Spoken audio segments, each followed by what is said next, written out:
In today's video, I'm going to be addressing the record and catch update that is coming very soon for everyone to play. The latest snapshot is out and it will be available through the normal access on the Discord. So if you haven't joined that Discord, do it now. Link is in the description. And while you're down there, hit the subscribe button and also like the video. Let's break down some things that are coming in the update that I am really excited about. So first up, we have some of the rod types. Now, there are unique rods, but they really don't do anything, only because they're aesthetically looking. The brand new Poke Rods can be anywhere from a Pokeball, Poke Rod, all the way up to a Master Ball or even an ancient Gigaton Ball Pokerod. But the Master Ball, Gigatron Ball, Dream Ball, all that sort of stuff is just for aesthetic looks. They're literally just the bobbers at the end of the fishing rod, as you can see here. So obviously no bobber on your regular fishing rod. Then you have a bobber of a Dream Ball, Pokeball, an ancient Azuro Ball, as well as an ancient Gigaton Ball.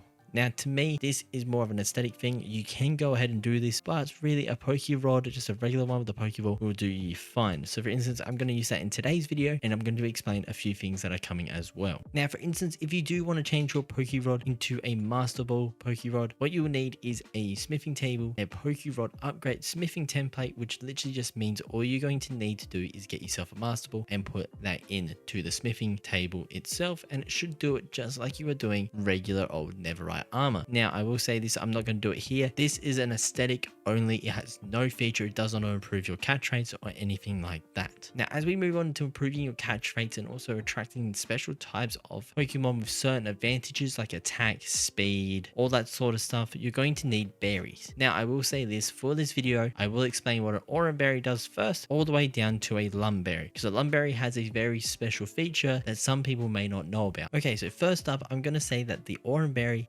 literally all it does is when you hold shift over it, it reduces the bite time by 33%. Now, to me, this improves it a lot. You're not waiting around as long for your magic cup to appear. This is brilliant. But when we go over to a Raspberry, as you can see, it attracts 25% Pokemon that have a better attacking nature than any other one as well. On top of that, you can go over to a Splinter Berry, which will track 100% better attacking nature Pokemon as well. On top of that, you do also have your Wiki Berry, which is for a special attack, just a boost in the overall stat there. But when we get to a Mango Berry is all about the speed. If you want a fast attacking Pokemon, I prefer actually using this because 50% better is not that bad. It is a 50% chance of getting one with this bait. It is what it is, and I would 100% be using a lot of these berries, and it does give another feature to berries in the game and makes berry farming a lot more needed. Okay, let's talk about the Lum Berry. The Lum Berry has no known effect. That's wrong. Lum Berry has a 10% chance for an egg group. Now, what I mean by that is that a Lum Berry can show a dragon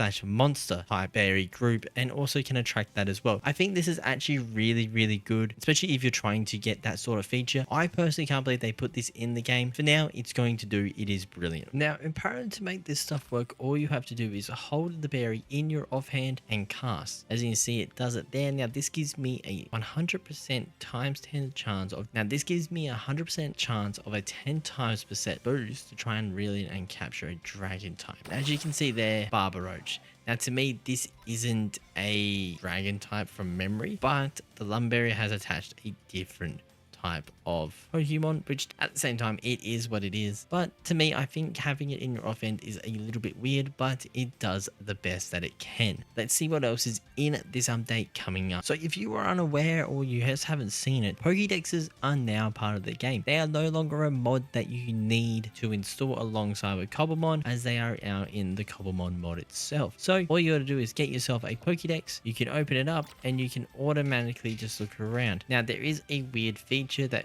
used to play on this when you would spam like that, but there is actually animation in here as well. As you see, I have Charmander, who is a fire type, so you have sort of a ground that has some lava around it with a bit of redness that hits his aesthetic. The only thing that I see in this is that there are some shadows that need to be fixed up, but that's okay. This is still in development, and I reckon it will continue in development because, well, look how many Pokemon they still have to add into Cobblemon itself. There are a lot of Pokemon and a lot of animations and models yet to be made and put into the mod. I'm excited for this feature because it does show you everything. As you see, ability, solar power, blaze. I mean, if you had blaze, you're pretty much going to be cooking everyone. Obviously, it shows your height compared to you. Obviously, we are pretty much 2 meters tall, as well as Charmander is only little. It also does show your weight, so do not worry about that, but it is a key feature. Now, it does also show your base stats, which obviously it looks like here we have a pretty good attacking and speedy Charmander, which is what you want really from a baby Charmander. And obviously, it shows you what drops that Pokemon has as well. Blaze Powder and Charcoal Stick. Now, obviously, Blaze Powder is going to be the main one that you get from a Charmander if you were able to defeat one in the wild. I don't think anyone has really done that of recently because of the rarities, but if you have, well done, congratulations, you're the GOAT. And obviously, we have got some new Tumblestone block updates. We can now see that they look 1,000 times better, with the original Tumblestone having a sort of Pokeball sort of layout, as the black and blue don't really have that aesthetic, but still the polished version still looks very good. I think this was due to the retexturing of these blocks because they were ugly before and now they are pretty. That is what you want. If you want to build out of these blocks, I highly suggest it, especially this one here. This would be a great wall inside of a house or even in a gym. I know this is a really quick and short video, but there are some of the proposed changes that are coming to Cobblemon in 1.6. So remember, if you are excited for it, hit the like button, subscribe if you're new, and I will see you guys in another video, hopefully starting our 1.6 journey where we can become the Pokemon Master.